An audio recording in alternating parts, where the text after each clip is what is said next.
This program comes to you compliments of the Tobago Inspirational Network. To support this and other programs, we encourage you to give to TIN. Contributions can be made at any First Citizens Bank at account number 203-4679. We thank you for your support.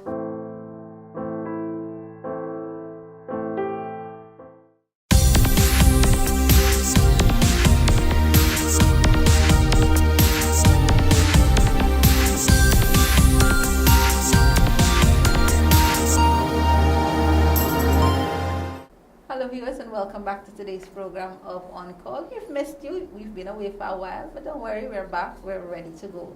And of course, in studio with me is none other than our resident On Call doctor, Dr. Maxwell and Thalissa. Dr. Max, how are you today? Yes, I'm okay, Thalissa. Good evening, and how you doing? I am good. I'm good. It's good to see you. I trust you're well rested. Yeah, sure. I've been taking a lot of rest, so it's been nice, resting and refreshing. All right, we're going to be dealing with a topic today that's a bit interesting, and it is dealing with memory loss. Memory loss. Now, memory loss can affect almost anyone. Well, okay, I'm not the scientific expert, so let me stop talking. Dr. Max, memory loss. When you talk about memory loss, exactly what are we talking about here?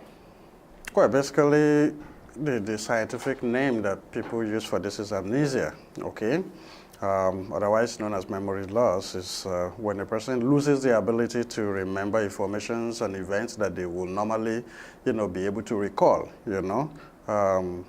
Maybe something that happened recently, a few minutes or a long, long time ago, and you just have problem recollecting them, and everybody seems to have bouts of, events like this where you just feel a little bit temporarily confused about things. You're just going somewhere and you're wondering, what am I going to do? Or what was I looking for? And for a while, you're just out of it, and then the brain kicks in again, and then you remember things.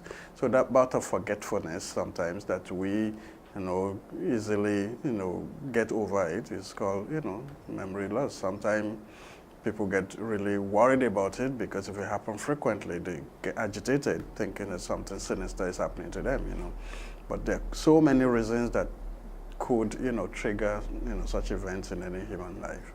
But is it true that as we age, it occurs with a little bit more frequency than when you're younger? Right. One of the major reasons that you may have amnesia is aging, the aging process.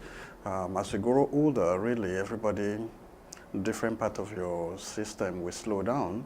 The brain is not an exemption, okay? So it will also have its own challenges in terms of slowing down.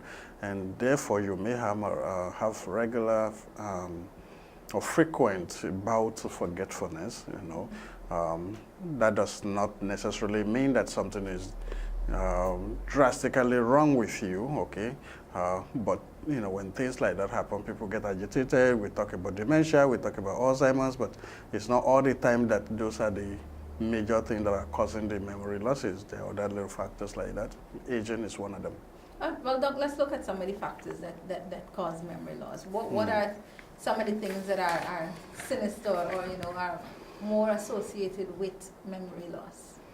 Well, I'll talk about the non-sinister causes, okay, which are the regular stuff that we deal with on a regular basis that may, predispose you to having bouts of forgetfulness or memory losses, or like some people say, deliberate, sometimes temporary or deliberate amnesia. Some people just choose to not remember some things. That's not what I'm talking about. That's a willful forgetfulness, But there are a lot of things that causes people to, lose memory for a very short period of time, and they get that. Things like that, anxiety, stress, depression, all those could be, related, and then when you agitated like that, anxious and you kind of feel, nervous about certain things, you may have some flight of, informations from your brain. So the brain might not be able to process information effectively as well. I used to remember those days when you were in school doing exams, and you study all night, and then all of a sudden, because of the fear of the exam, you just get a little blank off and you can't remember. And I've seen folks in my class in medical school literally break down and crying because they couldn't remember stuff that they thought, oh no, I read this, I can actually visualize it on pages of my book, but I can't remember. But so calm down and you relax yourself, some of those things will start to flow, and then your brain zoom down on the information that you're searching for, just like a computer, and then you start to remember. So the anxiety and the stress of situations and exams and circumstances could also be one of the things that you deal with when you talk about memory losses. But not cutting you, but on that point, I have found that particularly with me, if I am in a high stressed environment, you say if something is happening and I'm trying to get things done quickly, then I would suddenly start forgetting basic words. Like I would say, give me that thing, and my husband gets upset. He's like, what thing? I was like, the thing. It's like, what thing? It's like, I can't remember the name right now. And then sometimes long after when he said, I was like, right, that's the name I was looking for. So is that anxiety?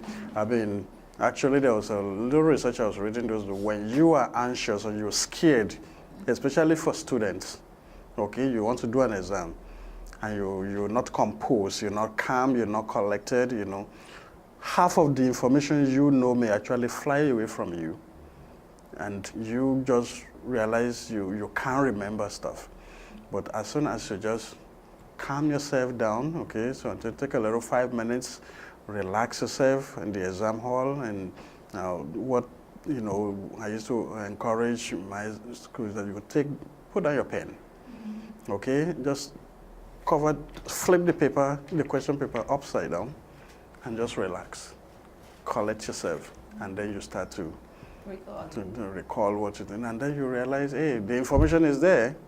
It's just the anxiety and the fright that makes things a little challenging at that point in time. So things like that could happen. But those are the non-sinister ones? Yeah, those are non-sinister. Those are just the agitation and the anxiety and the stress of the event. The hormones start raging and you start, getting panicky, and that's what happens. The other thing is insomnia, lack of sleep. Because when you're not sleeping well and you're not getting enough sleep, what will happen is that the brain cells are not able to relax and recoil and re-energize themselves properly, and they are unable to process information appropriately. So sleeplessness is one of the things that may get you very tired and also give you some memory challenges. Okay, so that's another thing. Obviously, we know also that people who have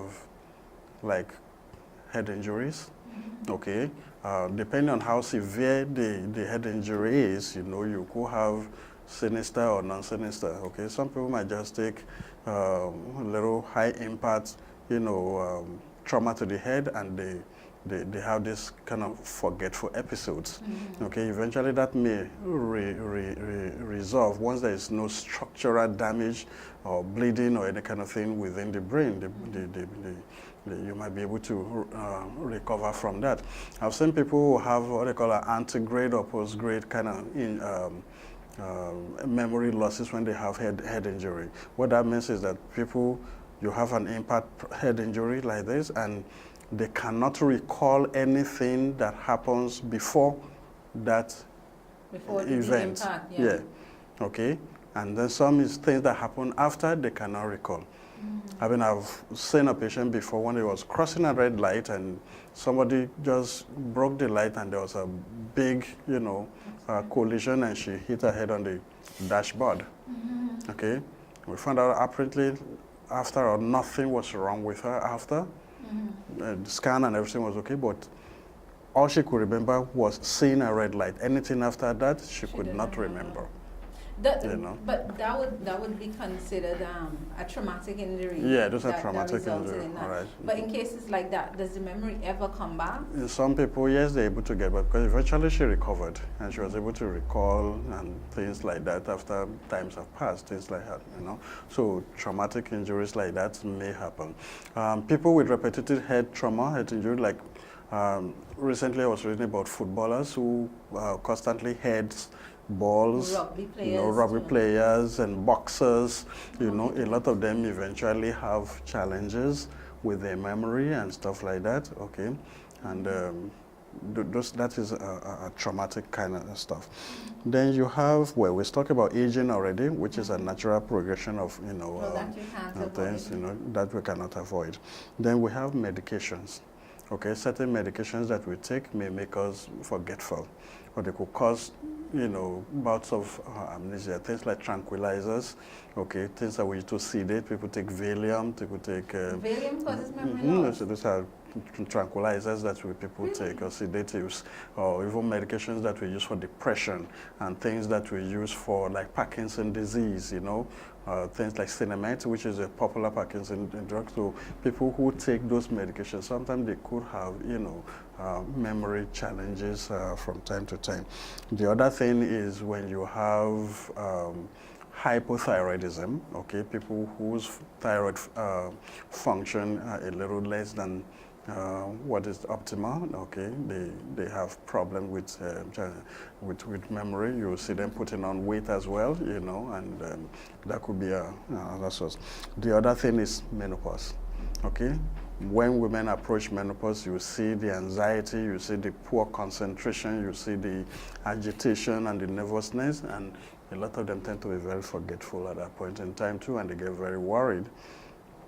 I've seen one who had it so bad that thought, hey, she's getting dementia at around 45, 40, 50, that kind of way. But it cleared up. Whereas they either deal with the menopause, or you gradually grow out of the menopause as, menopause is really about 45 to 55. As they, grow out of that, the memory loss will abate, Some are able to deal with it or have other ways of, dealing with the problem, but it's one of the symptoms that women may face when they are around menopause area. Alcohol consumption, obviously, because alcohol also affects brain function. That is one of the things that may cause memory. A man drinks and say all kind of thing, and the next morning you can't remember what he said. But isn't that temporary? I don't know. But then you don't get, most times you don't get back that memory. All right. So, yeah, they do remember sometimes, but with time, alcohol may damage the brain, and it becomes a serious problem, The other thing also, which may also be attributed, is thiamine deficiency, a type of vitamin B deficiency, which could also cause memory losses in certain people. All right? Those are the major non-sinister kind of causes. Some of them, they are mild. Some of them, you are able to recover from them. And some of them are just, like I said, very temporary events. But the thing about it, is, as I read previously, the thing about memory and memory loss is that sometimes it's very difficult, and in most cases it's very difficult to tell whether you're going to get a full restoration of the memory or not. Right. Depending on what is causing it, and the severity of it, okay, and other, associated conditions, okay, you may or you may not come back to the original form, okay? Remember, brain is also like any other organ in your body. If you don't use it, you will lose it.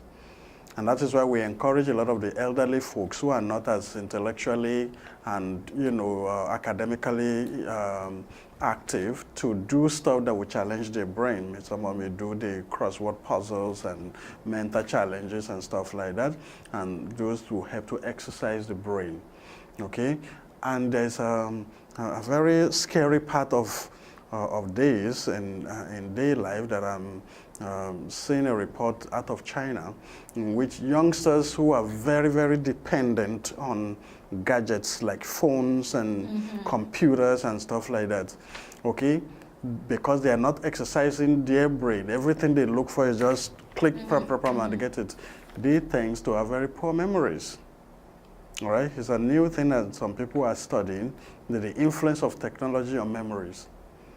Okay, So But I don't even think we needed a study to show that. To I show think that. we just needed to Okay. look around at And those children. say- I mean, you speak to them now, and 2 minutes after you ask them, what did Yeah. I just say, and they have absolutely because no everything is at the recollection. back of their mind. So when I was in school, I could take the multiplication table from 2 times 1 to 12 times whatever, and I will regurgitate everything on a, But Doc, we gotta table go by to a table. break. We'll continue, and I'm sorry, but we Yes. gotta go to a break. Nice. So we'll continue on that point as soon as we come back. Viewers, don't go anywhere. We're dealing with memory loss today. Stick around. We'll be right back after these quick messages. Hi, I am Petunia King Dillon. I'm your host of Family Matters, which is aired every Sunday evening from 7:30 p.m. for 1 hour. Be viewing Family Matters. It's a program that brings stability, healing, deliverance, and reconciliation through the Word of God. All the honor and the glory goes to God. So be viewing Family Matters. God bless you.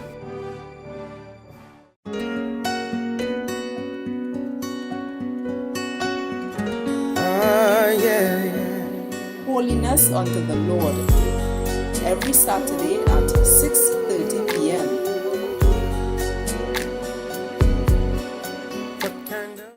Viewers, welcome back. Thank you for staying tuned, and if you haven't, thank you for joining us.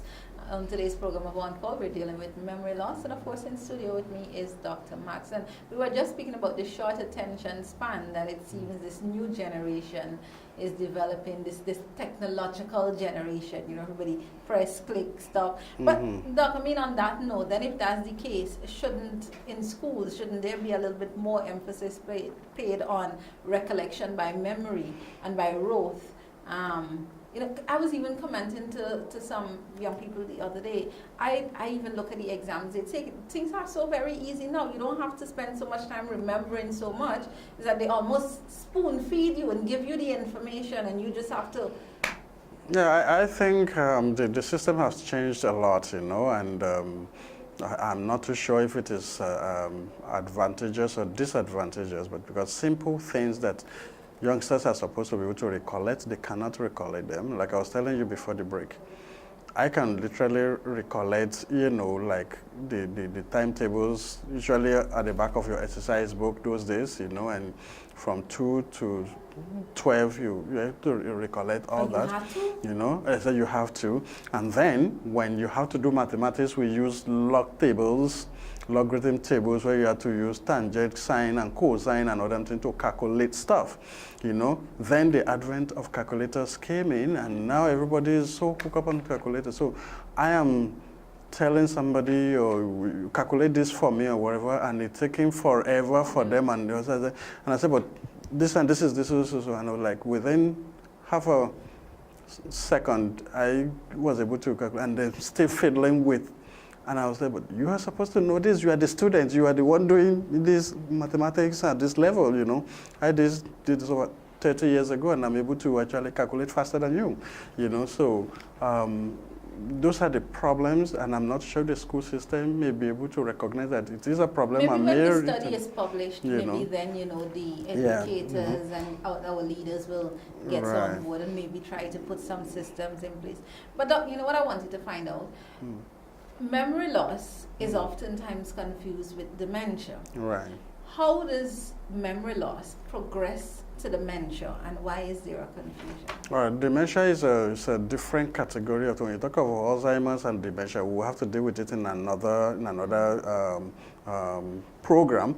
Okay, but with dementia, that is a brain pathology that may be triggered by different things, okay, genetic, aging, other comorbidity like diabetes and hypertension and stuff like that affect the functioning of the brain. What is significant with dementia, though, is that these folks are able to recall a lot of long-term informations, but they cannot recall short-term informations, okay? So somebody who suffers from, dementia might be able to recollect their first date, the first time they had a case, or who was their primary school teacher, or the first day that they went to school, okay? Things like that, very far remote information. But ask them, what did they eat last night?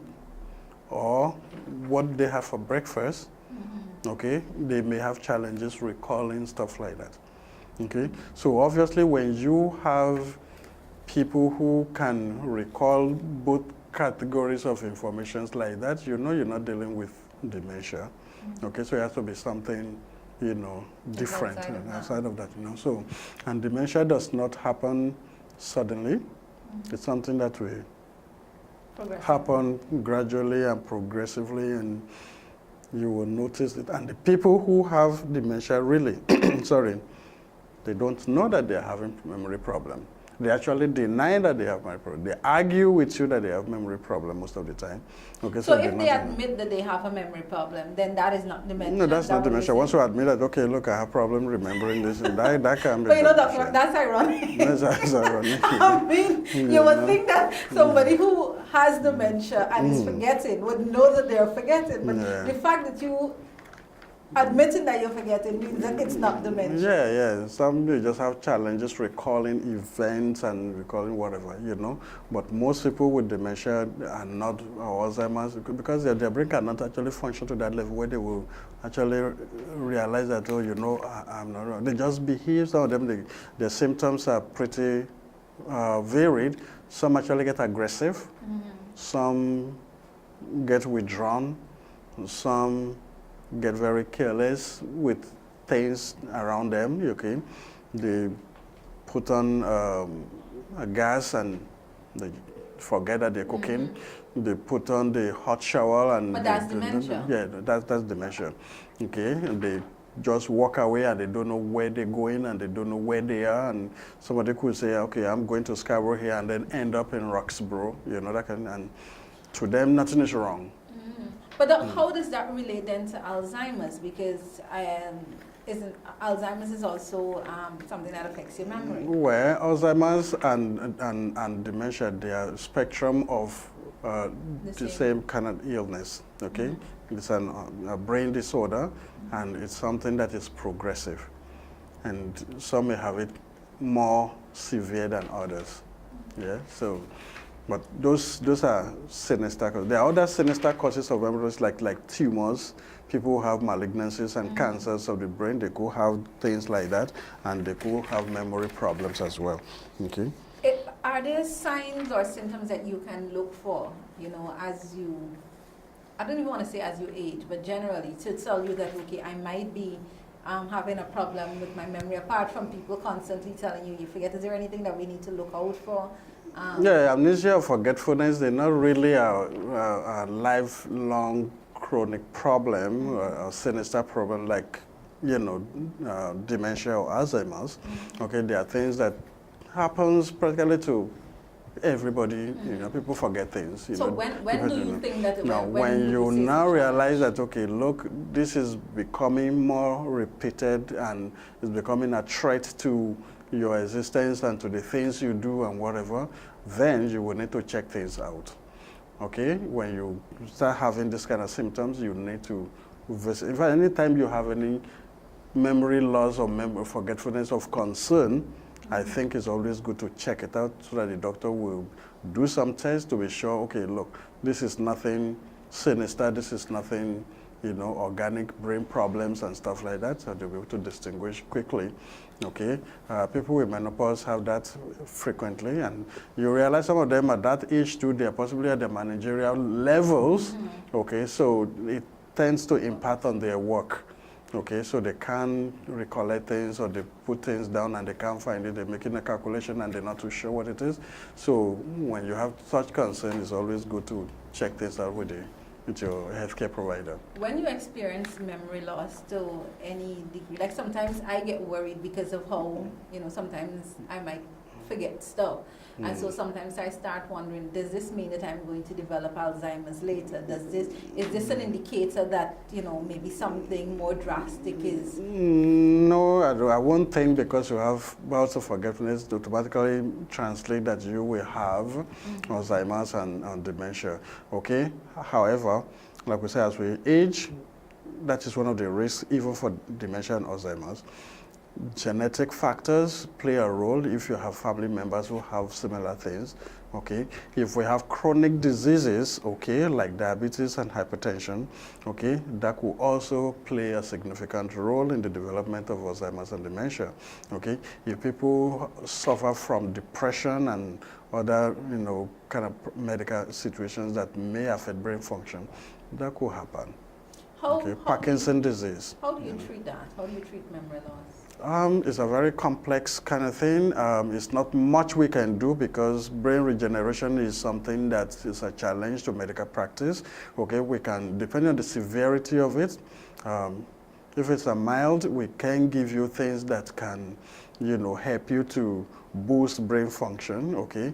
But if it's a deteriorating condition in terms of, brain degeneration process and stuff like that, there's very little that medical science at this point can offer rather than just, supportive care to the person who suffers from Alzheimer's or dementia. Give them referrals to memory clinic, so they will see the psychiatrists and the psychologists or the people who organize this memory clinic, and they are able to help them. But significantly, the family will have to be involved in that because their safety is important and safety of their environment is also important. All right, quickly, Doc, and this is in our wrapping up. If you have a friend or a family member who, is having challenges coping with memory loss, how can you be of support to them? Because, as you say, it could cause people to become withdrawn, it could cause them to become aggressive. How do you support them that is beneficial to them?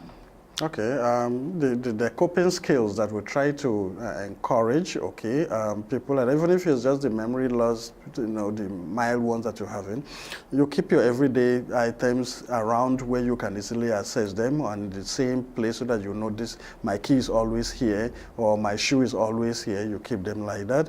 You can use a diary where you have to itemize things that you need to do, that kind of stuff. You could use alarms now, okay, people can use alarms and their phones to actually remind them of things that they need to do and important informations like that. Okay, so when they make telephone conversation, they have pen and paper so they can write stuff down. Okay, so those are just some of the coping skills that you may need to learn and stuff like that. But when it gets so bad that you are dependent on people, okay, like people with severe Alzheimer's and dementia, there's a lot of family support that they need to get, okay, because some of them actually forget their basic activities of daily living, okay, how to brush your teeth and how to clean themselves and stuff, so you might have to do some of those things for them. You need to make sure that you don't leave them home alone on their own, unattended, okay, with maybe the access to stove and source of light and stuff like that, because they may, put on the stove and burn down the house, okay. You may need to also supervise them to restrict their movement, because I've seen cases of which patients actually walk away from home and for 2-3 days they couldn't find them, only to find them dead in the bush, okay, because they eventually got exhausted and they collapsed and died, so things like that. And then when they are taking medications too, you need to supervise their medication so that they do not take what they're not supposed to take or overdose themselves inadvertently, So it's a lot of family support that but that's when it progresses from just more than memory loss to something more. Yeah, okay. Right. And then you need to manage the emotions too, because some of them who have Alzheimer's, they tend to be, some of them may be aggressive, some of them out of frustration that they don't know what they're doing, they can actually lash out to the people taking care of them. All right, Doc, we out of time. We out of time like 2 minutes ago. But Dr. Max, it's a wealth of information. Maybe next program we could deal a little bit more in depth on Alzheimer's and dementia. Sure. All right, but thank you so very much for coming. Any parting words, 2 seconds before we go, viewers? Yeah, basically what I suggest to people who have memory losses or have challenges with patients who are having Alzheimer's or dementia, be patient with them, okay? Try to understand the disease and try to be as supportive as you can to them, Thank you so very much for your time, Dr. Max. And viewers, thank you for staying tuned. We'll see you again next week, same time, same place. Have a blessed evening. This program comes to you compliments of the Tobago Inspirational Network. To support this and other programs, we encourage you to give to TIN. Contributions can be made at any First Citizens Bank at account number 203-4679. We thank you for your support.